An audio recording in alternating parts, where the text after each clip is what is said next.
বা সুখ, এই পৃথিবীতে যে সুখ, happiness in this worldly life, in this দুনিয়া ইজন্ট পার্মানেন্ট, ইটস টেম্পোরারি। পৃথিবীর সুখটা এটা পার্মানেন্ট না, এটা অস্থায়ী, টেম্পোরারি। পার্মানেন্ট সুখ দেয়া হবে জান্নাতে। আওয়াজ করে বলেন কোথায়? জান্নাতের সুখের মধ্যে কোনো গ্যাপ নাই, ইন্টারাপশন নাই। কিন্তু পৃথিবীর সুখ শান্তির মধ্যে এটা বারবার ইন্টারাপ্টেড হবে। হ্যাঁ, ইন্টারাপ্টেড। আর জান্নাতের সুখ হচ্ছে আনইন্টারাপ্টেড। সুবহানাল্লাহ। যখন পৃথিবীতে আপনি সুখে আছেন, আপনার সুখকে কি ইন্টারাপ্ট করে? অসুস্থতা। খুব সুখে আছেন, শান্তিতে আছেন, হঠাৎ অসুস্থতা চলে আসে, তার মানে ইন্টারাপশন হয়েছে না? বলেন।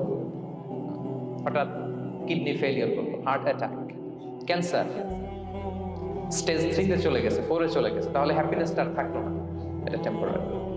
দুনিয়ার সুখকে ইন্টারাপ্ট করে বার্ধক্য। খুব সুখে শান্তিতে জীবন কাটাচ্ছিলেন, কিন্তু বয়স হয়ে গেছে 80, এখন আর সেই সুখ আছে? কথা বলে না কেন? সেই স্বাদ আল্লাহ নাই, সেই সুখের ছোঁয়া পরশান নাই। তাহলে দুনিয়ার সুখ টেম্পোরারি, অসুস্থতা এসে সুখ কেড়ে নেয়, বার্ধক্য এসে সুখ কেড়ে নেয়, আর সবচেয়ে বড় যে ব্যাপারটা এসে সুখের ইতি ঘটায়, সেটা হচ্ছে মৃত্যু। সেটা কি? সুখে শান্তিতে জীবনযাপন করতেছেন, হঠাৎ সবকিছু চমকে দিয়ে, আপনাকে একেবারে থমকে দিয়ে মৃত্যুর আগমন ঘটে যায়, তাই না? বলি কুল্লি উম্মাতিন আজাল ফাইদা জাআ আজালুহা লা ইস্তাখিরুনা সাআতান ওয়া লা ইস্তাকদিমুন। একেবারে ফিক্সড করা, সিলেক্ট করা কখন আপনি মরবেন। এই মৃত্যুর সময়টা আপনার ফিক্সড টাইমের 1 সেকেন্ড আগেও আসবে না, পরেও আসবে না। তাহলে দুনিয়ার সুখ এটা কি চিরস্থায়ী না ক্ষণস্থায়ী? টেম্পোরারি না পার্মানেন্ট? টেম্পোরারি। এই লাইফটা, দুনিয়ার হ্যাপিনেসটা, এটা টেম্পোরারি, এটা খেয়াল রাখতে হবে। চির সুখ, চির শান্তি, আনইন্টারাপ্টেড হ্যাপিনেস আপনি পাবেন জান্নাতে। আল্লাহ তাআলা বলছেন, ওয়া আম্মাল্লাযীনা সুঈদু ফাফিল জান্নাতি খালিদিনা ফিহা মাদামাতিস সামাওয়াতু ওয়াল আরদু ইল্লা মা শাআ রাব্বুক আতাআন গায়রা মাজদুদ। সুবহানাল্লাহ। জান্নাতের নিয়ামত সুখ হবে, এটাকে আল্লাহ নাম দিয়েছেন আতা, গায়রা মাজজুজ, এন্ড আনইন্টারাপ্টেড গিভিং। ওই যে সুখ পাবেন আপনি, আর কোনো ইন্টারাপশন হবে না। সুখ আর সুখ, শান্তি আর শান্তি, it's a gift without an end. এটার কোনো এন্ডিং নাই, শুরু আছে শেষ নাই। সুবহানাল্লাহ পড়েন। And it will be an award never to be taken away. একবার যে দেওয়া হবে আর ছিনিয়ে না, একবার যে এন্ট্রি পাবেন আর জান্নাত থেকে বের হওয়া লাগবে না। তাহলে সুখ শান্তি আমরা কিভাবে পাবো, এটা জানার আগে এই কথাটা আমাদেরকে মাথায় আগে ঢুকিয়ে নিতে হবে যে দুনিয়ার জীবনটা, এখানে সুখ শান্তি ক্ষণস্থায়ী। চির সুখ চির শান্তির জায়গা হচ্ছে জান্নাত। জান্নাতে অসুস্থতা নাই, আছে? সবাই বলেন, জান্নাতে অসুস্থ হবেন? জান্নাতে বার্ধক্য নাই, বুড়ো হবেন না। হ্যাঁ, বিষ্ণু ইসলাম বলেছেন, জান্নাতে যারা ঢুকবে তারা হবে আবনা সালাসিন ওয়া সালাসিন, 33 বছরের তাগড়া যুবক হয়ে ঢুকবেন, চির যুবক, চির যৌবনা। আহলুল জান্নাতে জুরদা ওয়া মুরদা ওয়া আবনা সালাসিন ওয়া সালাসিন, শুভ্রদেহী, সুন্দর, ছুটাম, স্মার্ট, ড্যাশিং ফেসের হবে। বয়স বাড়বে, অসুস্থতা স্পর্শ করবে না, আর মৃত্যুই থাকবে না সেখানে। কি বলেন, থাকবে? ইউতাল মাউতু বিকাবশিন আমলাহ, সাদা একটা বকরির আকৃতিতে মৃত্যুকে আনা হবে। ফায়ুযবাহুল মাউত, মৃত্যুকে সেদিন মৃত্যু দেয়া হবে। মৃত্যুকে জবাই করে বলা হবে, ইয়া আহলাল জান্নাতি খুলুদুন ফালা মাউত, হে জান্নাতবাসীরা, নো টেনশন, এনজয়। সুবহানাল্লাহ করবেন না? সেই জান্নাতে যেতে আমরা চাই কি চাই না? সবাই চাই তো? আমরা এই ওটা এপিক সিভিক হলে যেমনি একত্রিত হলাম, আল্লাহর জান্নাতেও যেন আমরা একত্রিত হতে পারি। আল্লাহ তৌফিক দান করুন। আল্লাহুম্মা আমিন ইয়া রাব্বাল আলামিন। প্রিয় সুধী, তাহলে কোন টপিকে আমরা এগোচ্ছি আপনারা বুঝতে পারছেন তো না? পারছেন?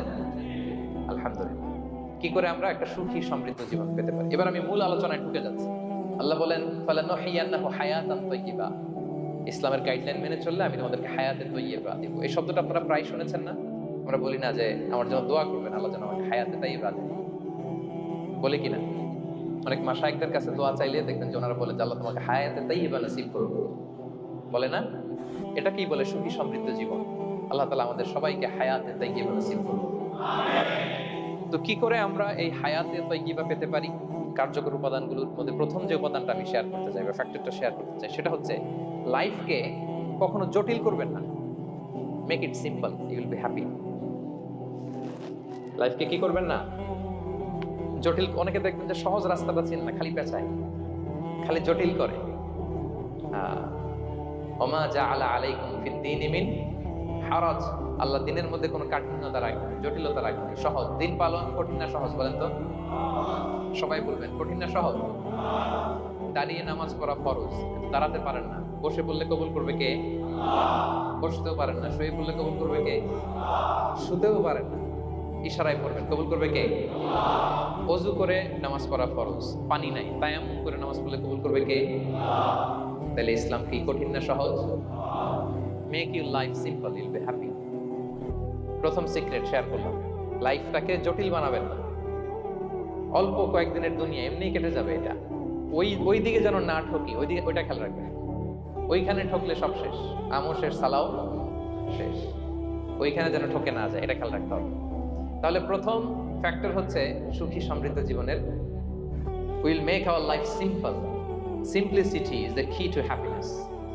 আপনি লাইফটাকে সিম্পল করবেন, আপনি হ্যাপি হবেন। রাসূল সাল্লাল্লাহু আলাইহি ওয়াসাল্লামের জীবনের দিকে যদি তাকান, দেখবেন তিনি তাই করেছেন। সুবহানাল্লাহ। সহিহ মুসলিমের একটা হাদিস শোনাই আপনাদেরকে। আম্মা জান আয়েশা রাদিয়াল্লাহু তাআলা আনহা বর্ণনা করেন, তিনি বলেন, যাতা ইয়াউমিন জাআ রাসূলুল্লাহ সাল্লাল্লাহু আলাইহি ওয়াসাল্লাম, একদিন সকালবেলা রাসূল সাল্লাল্লাহু আলাইহি ওয়াসাল্লাম আমার বাসায় আসলেন। এসে বললেন, ইয়া আয়েশা, হে আয়েশা, হাল ইনদাকুম শাই? ফজর নামাজ পড়ে এসে বলতেছে, আয়েশা, ব্রেকফাস্ট করার মতো ঘরে কিছু আছে? খাওয়ার মতো কি কিছু আছে? আম্মা জান আয়েশা বলেন, ক্বালাত মা ইনদানা শাই, ঘরে কিছু নাই ইয়া রাসূলুল্লাহ, কিছুই নাই খাওয়ার মতো। রাসূল সাল্লাল্লাহু আলাইহি ওয়াসাল্লাম বললেন, ফা ইন্নী সাইম, ঠিক আছে, কিছু যখন নাই তাহলে আমি রোজার নিয়ত করে ফেলি। কিসের নিয়ত? রোজার নিয়ত করে ফেললাম। কঠিন না সহজ? হ্যাঁ, what an easy going personality you see. এর চেয়ে সহজ সরল আর পলিসি হইতে পারে? আয়েশা, ফজর নামাজ পড়ে আসছি, ব্রেকফাস্ট করার মতো কিছু আছে ঘরে? ইয়া রাসূলুল্লাহ, কিছু নেই। নাই? ঠিক আছে, আই এম ফাস্টিং, যাও আমি রোজা রাখলাম, রোজার নিয়ত করলাম। কত ইজি গোয়িং, কত সিম্পল বানিয়েছেন লাইফটা। আচ্ছা, আমরা হলে কি করতাম? একটু মিলাই নিজের সাথে। সাধারণত আমরা যেটা করতাম, আমরা অনেকে রেগে যেতাম। প্রিয় ভাইরা, ঘরে কিছু নাই মানে তুমি আগে জানাবা না আমাকে? হ্যাঁ, গত রাতে বললে তো কিছু নিয়ে আসতে পারতাম। সাধারণত এইভাবেই তো রিয়েক্ট করি আমরা, কি বলেন ঠিক কিনা? আগে জানাবা না, কেন আগে বলো না? রেগে যেতাম। অথবা বলতাম, আচ্ছা ঠিক আছে, এখন যে একটা কিছু ব্যবস্থা করি, দেখি কিছু পাওয়া যায় কিনা। এরকম অনেক ওয়ে খুঁজতাম। তো রাসূল সাল্লাল্লাহু আলাইহি ওয়াসাল্লাম এই কোনো অপশন না নিয়ে বললেন, okay, there is no food for breakfast, I am gonna fast, ফা ইন্নী সাইম, ঠিক আছে, খাবার যখন নাই আমি রোজাই রেখে দিলাম। সুবহানাল্লাহ। এভাবে তিনি তার লাইফ লিড করেছেন। Make your life simple, you'll be happy. জটিল না করে সহজ করুন, আপনি হ্যাপি হবেন। রাসূল সাল্লাল্লাহু আলাইহি ওয়াসাল্লামের লাইফস্টাইল ছিল very simple, so simple yet so special. আমরা যেন এভাবে সিম্পলি সলিউশনের দিকে যাই। প্রিয় ভাইরা, জীবন কখনো সহজ নয়, জীবন কখনো সহজ নয়। জীবনকে সহজ বানিয়ে নিতে হয়, কখনো দোয়া করে, কখনো আল্লাহর উপর ভরসা করে, কখনো ইগনোর করে, কখনো কখনো মানিয়ে নিয়ে, স্যাক্রিফাইস করে, অ্যাডজাস্ট করে। ঠিক কিনা বলেন? জীবন সহজ নয়, সহজ করে নিতে হয়, মানিয়ে নিতে হয়, অ্যাডজাস্ট করতে হয়, স্যাক্রিফাইস করতে হয়। তাহলে প্রথম যে ফ্যাক্টরটা, সুখী সমৃদ্ধ জীবনের প্রথম ফ্যাক্টর যেটা আমি আজকে শেয়ার করলাম, সেটা হচ্ছে সিম্পলিসিটি ইজ দ্য কি টু অ্যাটাইন হ্যাপিনেস ইন লাইফ। আপনি যদি সিম্পলিসিটিতে বিশ্বাসী হন, দেখবেন হ্যাপি। মানলেই সুখ, আর মনে নিলেই ঝামেলা। মেনে নিলেই শান্তি, আর মনে নিলে, দেখুন মনে নিবেন না মেনে নিবেন? মেনে নিব। সিচুয়েশনকে এইভাবে আমরা ঠান্ডা মাথায় ডিল করব। কথা কি ক্লিয়ার? আলহামদুলিল্লাহ। 2 নাম্বার, সুখী সমৃদ্ধ লাইফের আরেকটা হ্যাকস হচ্ছে টু ফরগিভ আদার্স। অন্যকে ক্ষমা করা। If you forgive others, you will be happy. ক্ষমা করলে আপনি সুখী হবেন। অনেকে আছে ক্ষমা করতে চায় না, কঠিন হৃদয়, পাথরের মতো শক্ত হৃদয়, মাফ করতে চায় না কাউকে।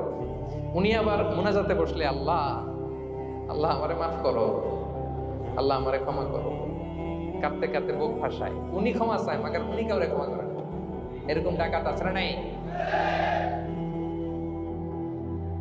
চিন্তা করছেন? উনি ক্ষমা চায় আল্লাহর কাছে, কিন্তু উনি ক্ষমা করে না। প্রিয় ভাইরা, ক্ষমা করুন। যে ক্ষমা করে সে ক্ষমা পায়। আচ্ছা, একটু চোখটা বন্ধ করে, চোখ বন্ধ করলাম আমি, জানা অজানা পাপের পাহাড়ের দিকে তাকালাম। এবার একটু চিন্তা করেন যে কি পরিমাণে ক্ষমা আল্লাহর পক্ষ থেকে আমার জন্য প্রয়োজন। চিন্তা করেছেন?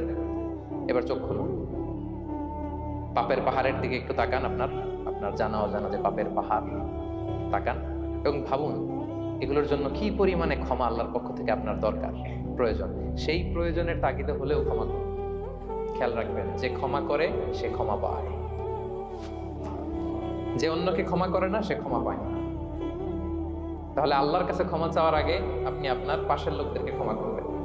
পারা যাবে তো ইনশাআল্লাহ?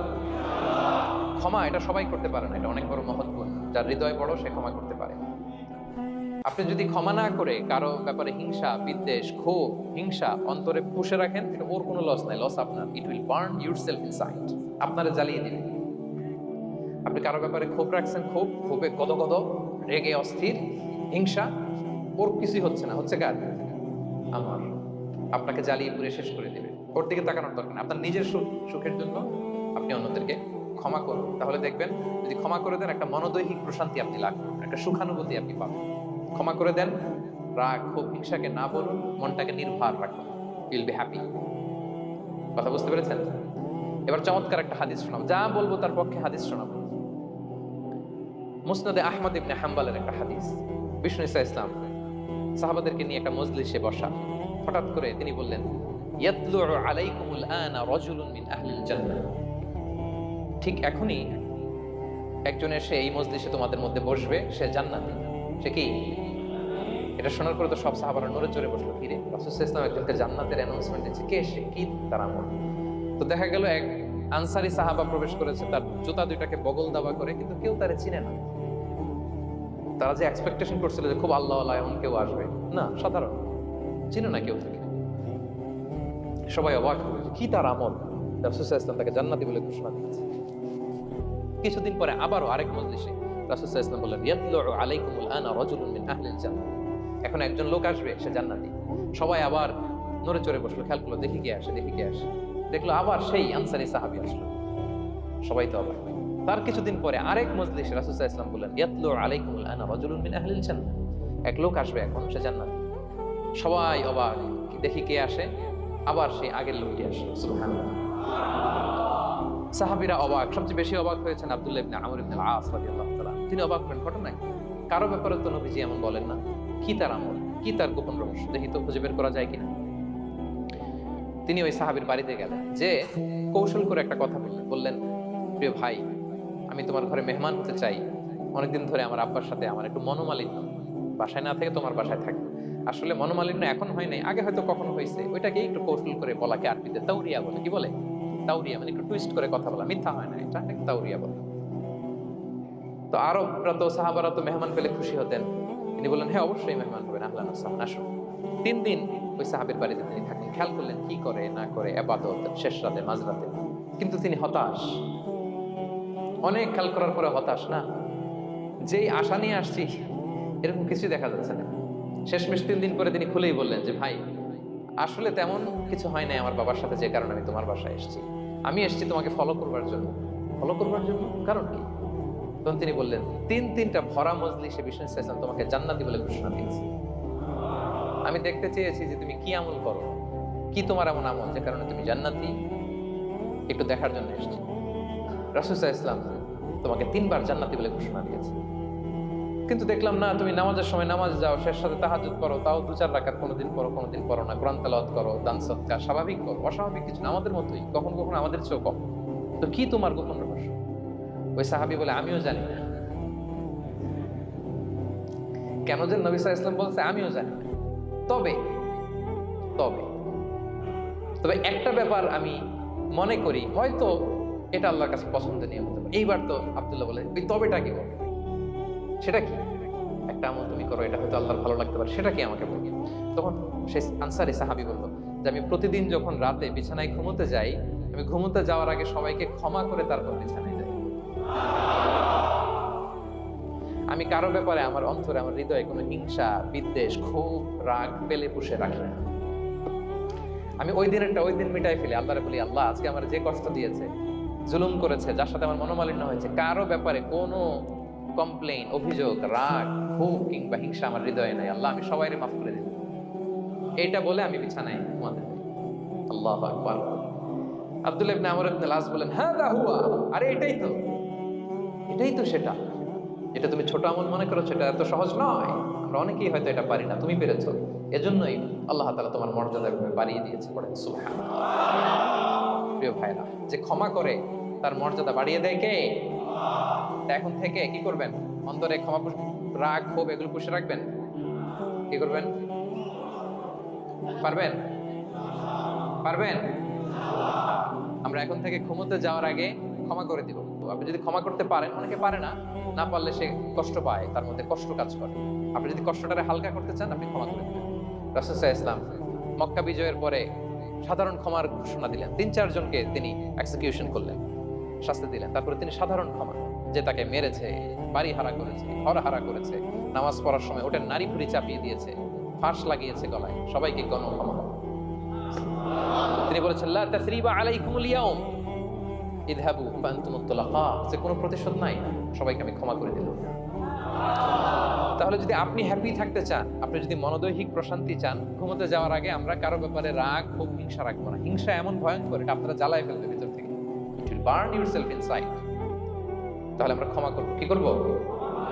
তাহলে আমরা হ্যাপি হব। তাহলে কয়টা ফ্যাক্টর বললাম? 1 নম্বরে কি ছিল? Simplicity, make your life simple, you will be happy, right? 2 number ক্ষমা, আমরা ক্ষমা করে দিব, ক্ষমাশীল হব। কারণ আমারও তো ক্ষমার দরকার আছে। কি বলেন? আমি গোদ ধরে থাকলাম, আমি মাফ করি না, কিন্তু আমি আবার মাফ চাই, এরকম করা যাবে না। ক্ষমা করব, তাহলে আমরা ক্ষমা পাবো ইনশাআল্লাহ। সুখী সমৃদ্ধ জীবনের 3 নাম্বার ফ্যাক্টর হচ্ছে try to make others happy, you will be happy. আপনি অন্যকে হ্যাপি রাখার চেষ্টা করেন, দেখবেন যে আপনি হ্যাপি হয়ে গেছেন। আমরা সবাই নিজেকে নিয়ে ব্যস্ত, আমার আমার আমার বলতে বলতে অস্থির, আর স্বস্তি আসে না হৃদয়ে, চিত্তে শান্তি নাই, অস্থির। কারণ আমি আমার এগুলো বললেই অশান্তি হয়। আর যদি আমাদের, আমরা সবাই এইভাবে প্ল্যান করলে সুখ শান্তি ঢেলে দেয় কে? 3 নাম্বার হচ্ছে try to make others happy, will be happy. অন্যরে হ্যাপি বানাতে চান, আল্লাহ আপনারে হ্যাপি বানায় দিবে। অন্যকে হেল্প করেন, অন্যকে দেন, দেখবেন কি সুখ। প্রিয় ভাইরা, দেয়ার যে কি আনন্দ, এটা যে দেয় না সে টের পায় না। দেয়ার যে কি আনন্দ, এটা যে দেয় সে পায়। দিলে একটা সুখানুভূতি আছে, অন্তরে একটা সুখ আছে। আপনি যে দান করলেন, এই সব তো আল্লাহ আপনার জন্য রেখে দিয়েছেন। আপনার ছোট্ট দান, এটাকে পেলে পুষে বাড়িয়ে, কামা ইউরাব্বি আহাদুকুম ফুলুয়া, বুখারীর বর্ণনা, যেমনি মনিব গরু পালে, বাছুর পেলে বাচ্চাটারে বড় করে, আল্লাহ বলে তোমার ছোট্ট দানটাকে পেলে পুষে বড় করে আমি উহুদ পাহাড়ের সমান করে তোমার আমলনামায় ঢুকাই দেব। এটা তো জমা আছে, কিন্তু ইনস্ট্যান্ট ইমিডিয়েট রিওয়ার্ড একটা আছে, তাৎক্ষণিক পাবেন দিলেই। ওটা কি? সুখ। আওয়াজ করে বলতে হবে, এটা কি? দিলে যে কি সুখ, এটা যারা দেয় না, যারা পকেটে হাত ঢুকায় রাখে, পকেট থেকে বের করতে চান, এরা এটা বুঝে না। দেন দেন, আল্লাহ বলে এ বানি আদম দাও, দিলে আমি তোমার দেব। আনফিক ইয়া আদম উনফিক আলাইক, এ বানি আদম দাও, আমি তোমার দেব। মদিনার সবচেয়ে গরিব সাহাবী হচ্ছেন বেলাল ইবনে রাবাহ রাদিয়াল্লাহু তাআলা আনহু। ওনার অ্যাসেটের পরিমাণ কত জানেন? একটা লুঙ্গি।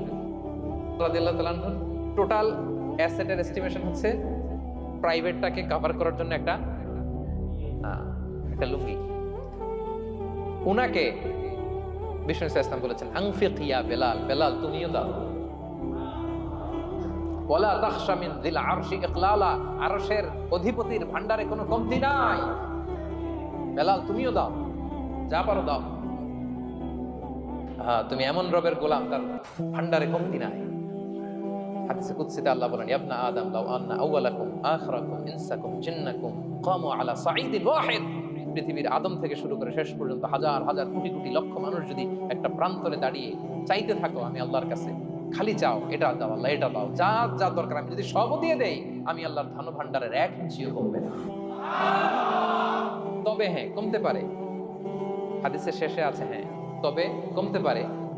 সুই দিয়ে সাগরের পানি যতটুকু কমানো যায়, আমার ধনভাণ্ডারের এতটুকু হয়তো কমলে কমতে পারে। ধরেন আটলান্টিক মহাসাগরের ওখানে একটা সুই দিয়ে সাগরের এখান থেকে একটু সুইটা লাগালে সুইয়ের মধ্যে একটু পানির ছিটে লাগবে না? একটু কমছে তো সাগর থেকে পানি, এক ফোঁটা নাকি? এতটুকু কমলে কমতে পারে। তোমাদের সবাইকে দিলে সুবহানাল্লাহ পড়বেন না? Try to make others happy, you will be happy dear brothers and sisters. অন্যকে দেন, অন্যকে হ্যাপি করার চেষ্টা করেন, আল্লাহ আপনাকে হ্যাপি বানাবে। সহিহ মুসলিমের একটা বর্ণনা শোনাই। বিষ্ণু ইসলাম বলেন, ওয়াল্লাহু ফি আউনিল আবদি মা দামাল আবদু ফি আউনি আখি। আল্লাহ তাআলা ততক্ষণ পর্যন্ত বান্দার সাহায্যে থাকে যতক্ষণ পর্যন্ত বান্দা তার ভাইয়ের সাহায্যে থাকে। কথা বুঝতে পেরেছেন? আমি আবারও বলি, আল্লাহ তাআলা ততক্ষণ পর্যন্ত কোন বান্দার সাহায্যে থাকে যতক্ষণ পর্যন্ত ওই বান্দা তার ভাইয়ের সাহায্যে থাকে। আপনি আপনার ভাইরে হেল্প করবেন, আপনাকে হেল্প করার জন্য প্রস্তুত কে প্রিয় ভাইরা? তাহলে আমরা যেন দেই, আমরা যেন অন্যের উপকার করি, আমরা যেন অন্যের শুভকামনা জানাই, আমরা যেন অন্যের জন্য দোয়া করি। অন্যের জন্য শুভকামনা করলে লাভ আছে, অন্যের জন্য শুভকামনা করলে এটা কল্যাণ হয়ে নিজের দিকেই ফিরে আসে। আমার জাপান প্রবাসী ভাইয়েরা, অন্যের শুভকামনা করলে এটা কল্যাণ হয়ে বহু গুণে বৃদ্ধি পেয়ে এটা নিজের দিকে ফিরে আসে। সুবহানাল্লাহ। রাসূল সাল্লাল্লাহু আলাইহি ওয়াসাল্লাম হাদিসে বলেন, মা মিন আবদিন মুসলিমিন ইয়াদউ লি আখিহি বিযাহরিল গায়বি ইল্লা ক্বালাল মালাকু ওয়ালাকা বিমিসলিন। কেউ যদি তার ভাইয়ের জন্য দোয়া করে, আল্লাহ তাকে তুমি ক্ষমা করো, ফেরেশতারা বলে, আল্লাহ যিনি দোয়াটা করলো আগে তাকে ক্ষমা করো। আপনি যদি বলেন, আল্লাহ আমার ভাই অসুস্থ, আল্লাহ তাকে সুস্থ করো, ফেরেশতারা বলতে থাকে, আল্লাহ যিনি দোয়া করলো তার যদি আগে কোনো অসুস্থতা থাকে তুমি আগে তাকে সুস্থ করো। তাহলে অন্যের জন্য শুভকামনা, অন্যের প্রতি হেল্পিং হ্যান্ড দিলে লাভ না লস? আওয়াজ করে বলেন, লাভ না লস? তাহলে সুখী সমৃদ্ধ জীবন পাবার 3 নম্বর পয়েন্ট হচ্ছে অন্যকে কি করা? হেল্প করা, হ্যাপি করা। অন্যকে হ্যাপি করতে চাইলে আল্লাহ তাআলা আপনাকে হ্যাপি বানাবে। কয়টা গেল পয়েন্ট? আমি সাধারণত ক্লাসরুমের মতো একটু ইন্টারাকশন করে আলোচনা করি যাতে করে মনে থাকে। যেভাবে আমি এখন বোঝাচ্ছি মুখস্থ হয়ে যাচ্ছে না? তাহলে সুখী সমৃদ্ধ জীবনের প্রথম ফ্যাক্টর কি ছিল? সিম্পলিসিটি। 2 নাম্বার ক্ষমা। 3 নাম্বার অন্যকে হ্যাপি করার ট্রাই করা। মাশাআল্লাহ, মাশাআল্লাহ। আরিগাতো গোজাইমাসু। আরিগাতো। মাশাআল্লাহ, তাবারাকাল্লাহ। না, খুব এনার্জেটিক অডিয়েন্স, আলহামদুলিল্লাহ। আলহামদুলিল্লাহ, ঠিক আছে। I like it, I love it. মাশাআল্লাহ। 4 নাম্বার হচ্ছে be grateful what you have, you'll be happy. যা আছে এটা নিয়ে শুকরগুজার হন, আপনি সুখী হবেন। যা আছে শুকরগুজার হন, আপনি হ্যাপি হবেন। অনেকে দেখবেন কৃতজ্ঞ হতে চায় না, শুকরগুজার হয় না, কমপ্লেইন খালি, অভিযোগ। Complain less, be grateful, you'll be happy. অনেকে দেখবেন খালি কমপ্লেইন, আছে না নাই? এটা নাই, ওইটা নাই, এটা ভালো হয় নাই, এটা পাইলাম না রে, ওইটা হইল না রে, আল্লাহ দিল না রে, আছে না নাই? শুকরিয়া জিনিসটাই নাই কিছু কিছু লোকের মধ্যে, শুকরিয়া জিনিসটাই নাই। আহা, কত কিছু আপনার লাগবে না? গাড়ি লাগবে, বাড়ি লাগবে, সম্পদ লাগবে, খ্যাতি লাগবে, দাপট লাগবে, পাওয়ার লাগবে, এটা লাগবে, ওইটা লাগবে, কত কিছু লাগে আপনার। এটা নাই, ওইটা, এজন্য শুকরিয়া নাই। প্রিয় ভাইরা, শুধু যে বেঁচে আছি এজন্যই আলহামদুলিল্লাহ বলা হচ্ছে। শুধু বেঁচে আছে, আর কিছু লাগবে না আপনার। শুধু বেঁচে আছেন যে এই জন্যই আলহামদুলিল্লাহ। কারণ অনেকের কাছে বেঁচে থাকাটা স্বপ্ন, বেঁচে থাকাটাই তার শেষ ইচ্ছা। আপনি তো বাড়ি চান, গাড়ি চান, নারী চান, সম্পদ চান, এটা চান, ওটা চান, সব চান। ক্যান্সারে আক্রান্ত রোগী 4th স্টেজে চলে গেছে, হসপিটালে যায়, ওনারা জিজ্ঞেস করেন, ভাই আপনি কি চান? গাড়ি, বাড়ি, সম্পদ, কি চান ভাই? বলবে, ভাই আমি শুধু বাঁচতে চাই। 4th স্টেজে চলে গেছে, ক্যান্সারে আক্রান্ত, ও কি চায়? আপনি তো, আপনার তো কিছুই নাই, আপনি আর আলহামদুলিল্লাহ বলবেন কেন? বেঁচে যে আছেন এটা তো আপনার মাথায় আসে না, যেটা এটাও যে একটা বড় নেয়ামত। এটা বুঝবেন তার সামনে দাঁড়ালে যে বেঁচে থাকার জন্য স্ট্রাগল করে যাচ্ছে, শুধু বাঁচতে চায়। সে বলে, আমি আর কয়টা দিন বাঁচতে চাই। প্রিয় ভাইয়েরা, কোনো হিসাব ছাড়া বেঁচে যে আছি এজন্যই আলহামদুলিল্লাহ। এজন্যই কি সব সময় শুকরগুজার হবেন, আল্লাহ নেয়ামত বাড়িয়ে দিবেন, বলবেন আলহামদুলিল্লাহ বেশ ভালো আছে।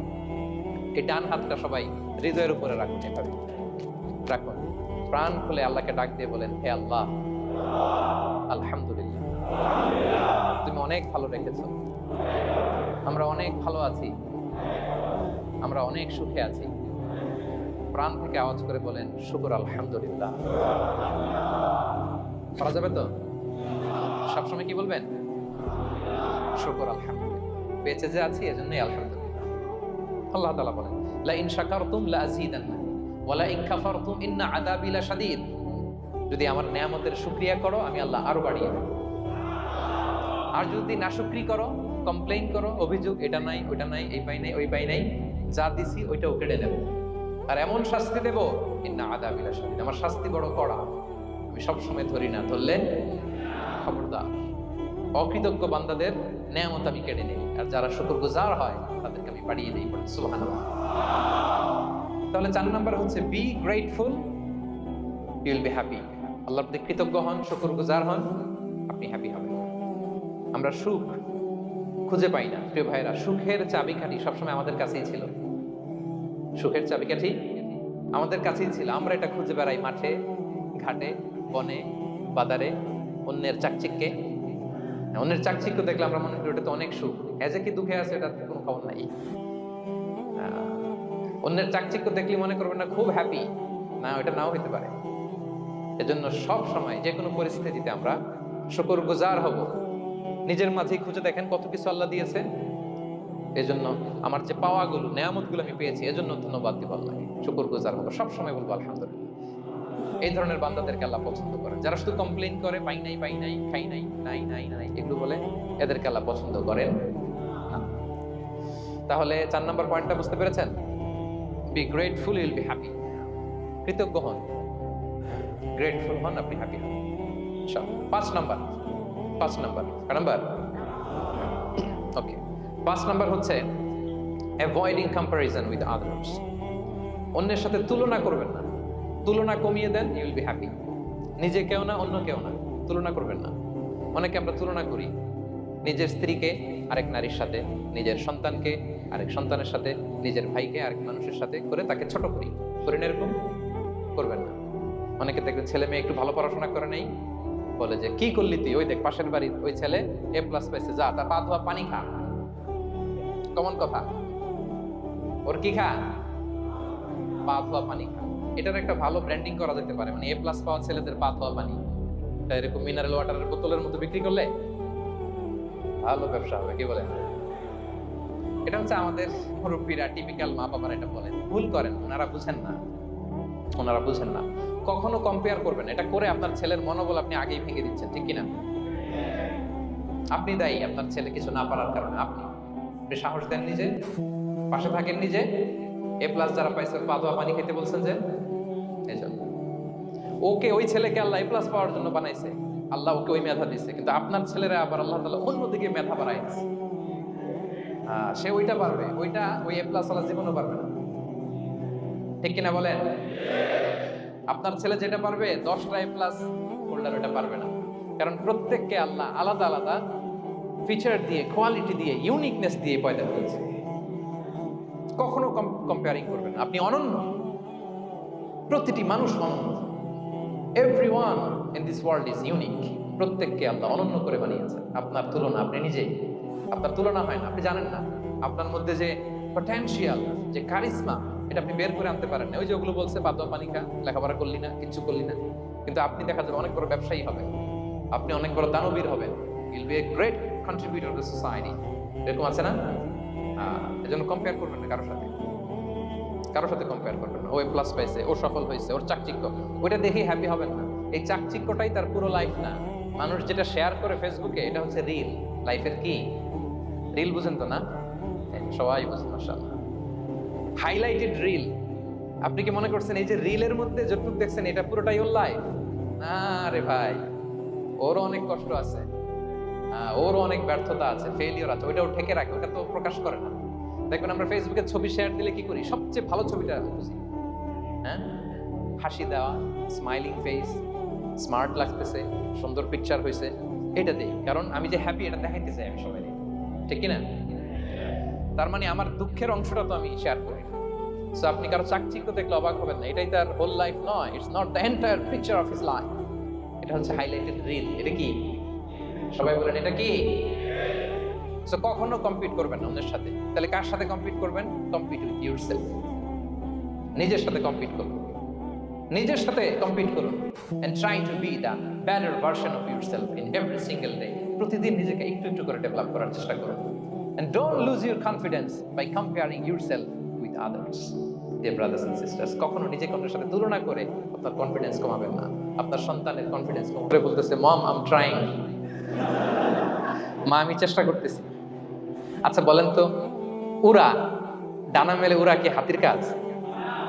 এই যে ওর সাথে কম্পেয়ারটা করছে, কম্পারিজনটা হয়েছে। আরে হাতি তো he is the king of the jungle. ওর এক একটা পদক্ষেপে ও পা ফেললে থারথার করে কাঁপে পুরো জঙ্গল, পুরো বন।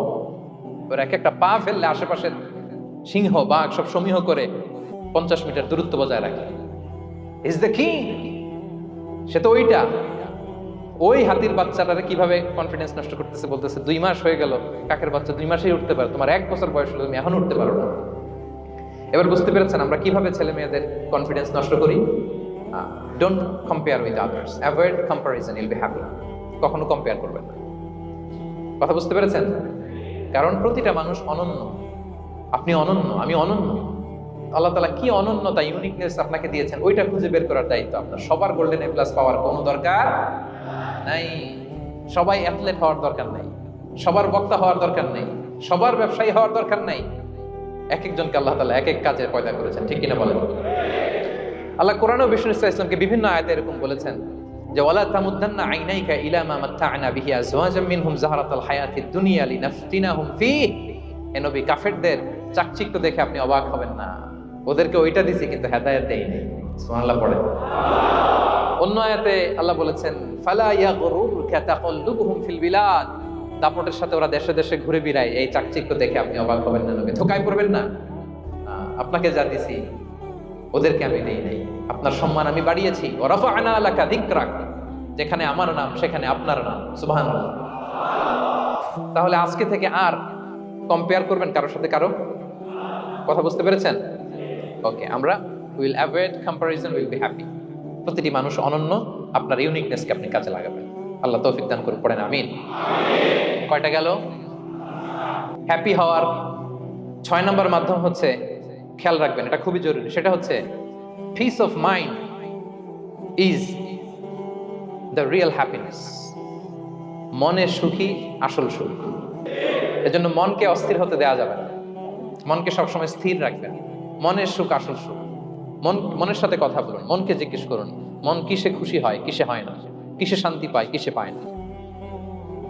শুধু সম্পদ থাকলেই মানুষ সুখী হয় না, সম্পদের দরকার আছে। অনেকে দেখবেন অনেক সম্পদের মালিক, অনেক টাকা পয়সা, কিন্তু খেয়ে হজম করতে পারে না। এরকম আছে না? নাই? সুখ আছে? অনেকে অনেক সম্পদশালী, কিন্তু দাম্পত্য জীবনে কলহ, এরকম আছে না? নাই? অনেক সম্পদশালী ছেলে কথা শোনে না। কয়টা? সবাই বলেন কয়টা? 4টা জিনিস সৌভাগ্যের লক্ষণ। 1 নাম্বার আল মারআতু সালিহা, নেককার স্ত্রী। নেককার কি? 2 নাম্বার আল মাসকানুল ওয়াসি', প্রশস্ত বাড়ি, প্রশস্ত বাড়ি। 3 নাম্বার আল জারু সালিহ, গুড নেইবার, ভালো প্রতিবেশী। 4 নাম্বার আল মারকাবুল হানি, সুইট রাইড, মানে ভালো বাহন বা যানবাহন। 4টা থাকলে এটা একটা সৌভাগ্যের আলামত, খুশনসিব, একটা ভালো। কিন্তু খেয়াল করে দেখেন তো বিশ্বনবীর 4টার মধ্যে কয়টা ছিল? শুধু 1 নাম্বারটাই ছিল, বাকি 3টা ছিল না তেমন। 1 নাম্বার কি ছিল? আল মারআতু সালিহা, নেককার স্ত্রী, এটা বিশ্বনবীর ছিল, ঠিক কিনা? 2 নাম্বার আল মাসকানুল ওয়াসি, স্পেশিয়াস হাউস, বড় ঘর বিশ্বনবীর ছিল। না মক্কায় না মদিনায়। মদিনার ঘরগুলো দেখেন এক এক বিবির এক এক ঘর, ছোট্ট ঘর, খালি হাইটা এসে বসতে পারে আর শুইতে পারে। 3 নাম্বার আল জারু সালিহ, ভালো প্রতিবেশী ছিল। মক্কায়ও না মদিনায়ও। মদিনায় গেলেন, আশেপাশে ইহুদিরা থাকতো, বনু কাইনুকা, বনু কুরাইজা, বনু নাদির। তাদের ষড়যন্ত্রে একটা রাতও শান্তিতে ঘুমাইতেই পারে নাই। সুপ্ত দূর কি বাদ, সবসময় জ্বালাতন করতো, বিট্রে করতো, ওয়াদাভঙ্গ করতো, এগুলো ঘটেছে। তার মানে ভালো প্রতিবেশী জোটে নাই। 4 নাম্বার আল মারকাবুল হানি, ভালো বাহন। খুব বেশি ভালো বাহন ছিল তাও বলা যায় না, খাবারই তো ছিল না, ওট খাইলে না গায়ে জোর থাকবে, ঠিক কিনা? কসওয়া আতবা ছিল। তার মানে বাহন ছিল চালানোর মতো, কিন্তু খুব বেশি ভালো বাহন যে ছিল এমন নয়। তাহলে 4টার মধ্যে বিষ্ণু পেয়েছিলেন কয়টা? 1টা। কিন্তু মা আয়েশার ঘরের ভেতরে সুখ আর সুখ, কিছু নাই। একটা মশক, পানি খাওয়ার, রুটি বেলার একটা জাজিম, এমন জাজিম, খেজুর পাতার চাটাই দিয়ে জাজিম। বিষ্ণুবী সেখানে শুলে চাটাইয়ের দাগ পিঠের মধ্যে লেগে যেত। মাদুর বা চাটাই চিনেন আপনারা? বাংলাদেশে দেখেননি? ওই চাটাইয়ের মধ্যে বিশ্বনবী শুয়ে পড়লে, ঘুম থেকে উঠলে ওই চাটাইয়ের দাগ পিঠের মধ্যে বসে যেত। কিন্তু ঘর ভরা সুখ আর সুখ। কারণ টাকা দিয়ে বাড়ি কিনা যায়, গাড়ি কিনা যায়, ঘর কিনা যায়, সব কিনা যায়, কিন্তু সুখ কিনা যায় না। কিনা যায়? এজন্য মনের সুখই আসল সুখ, ওইটাকে গুরুত্ব দিবেন প্রিয় ভাইরা। সহিহ মুসলিমের আরেকটা হাদিসে বিষ্ণু ইসলাম বলেন, লাইসাল গিনা আন কাসরাতিল আরাদি ওয়ালাকিন্নাল গিনা গিনান নফস। বেশি সম্পদ থাকলেই ধনাঢ্যতা নয়, আসল ধনাঢ্যতা মনের ধনাঢ্যতা। মনে সুখ তো সবখানে সুখ, মনে শান্তি তো সবখানে শান্তি। এই 6 নম্বর পয়েন্টটা বুঝতে পেরেছেন আপনারা? 6 নম্বর পয়েন্টটা কি? মনের সুখী, সবাই বলবেন মনের সুখী। 7 নম্বর হচ্ছে never be greedy, expect less.